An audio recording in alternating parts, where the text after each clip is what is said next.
ரிஷபராசினியர்களுக்கு அன்பான வணக்கங்கள். உங்களை சந்திப்பதில் மிக்க மகிழ்ச்சி.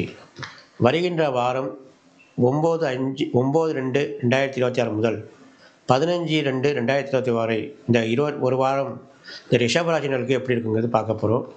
பொதுவாக ரிஷபராசினியர்களுக்கு இந்த வாரத்தில் உங்களுக்கு புதன் வியாழன் ஆகிய இரு தினங்கள் உங்களுக்கு சந்திராஷ்டமம். அதாவது 11, 12 இரு தினங்கள் ரிஷபராசினியர்களுக்கு சந்திராஷ்டமம். ரிஷபராசினியர்களுக்கு ஏற்கனவே உங்கள் குடும்பஸ்தானத்தில் குரு வக்கரத்தில் இருக்கார், அதுவும் விரயத்தில் இருக்குது உங்களுக்கு. அதே மாதிரி உங்களுக்கு குரு வக்கரம் பெற்றிருந்தாலும் படைவினை இருந்தாலும் ஆரம்பத்தில் 2 நாட்கள் புதன் வியாழன் உங்களுக்கு சந்திராஷ்டமம். அதையும் நீங்கள் பார்த்துங்க. சந்திராஷ்டம் நான் நீங்கள் அவசியம் வெளியில் ஏதாச்சும் சுப வேலைகள் போகிற இருந்தால் தவிர்க்கவும். முடிஞ்ச வரைக்கும் சந்திராஷ்டம் நம்ம வெளி வேலை வச்சுக்கிறது கூடாமல் முடிஞ்ச வரைக்கும் நம்ம தவிர்ப்பது நல்லது. ஆகவே அதாவது அவசியம் போகணும், அதுக்கு போகலாம், அதெல்லாம் வேறு. நல்ல கருத்துக்கு போகிறோம், ஏதாச்சும் நம்ம பிஸ்னஸ் பற்றி பேச போகிறோம், இல்லை ஏதாச்சும் ஒரு வேலை வாய்ப்புக்காக போகிறோம்னா அந்த நாட்கள் நீங்கள் தவிர்ச்சிடுங்க. ஏன்னா நம்மளுக்கு இப்போதைக்கு ரிஷபராசிக்கு இப்போ 2ஆம் இடத்தில் குடும்பஸ்தானத்தில் குரு வக்கரமாக வேறு இருக்கார்.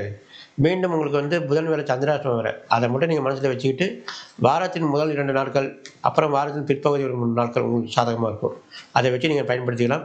ரிஷபராசி பொறுத்த வரைக்கும் இந்த வாரம் கொஞ்சம் சுமாராக தான் இருக்கும். இருந்தாலும் வருகின்ற வாரங்கள் எப்படி இருக்குதுன்னு பார்க்குறோம். நன்றி, வணக்கம்.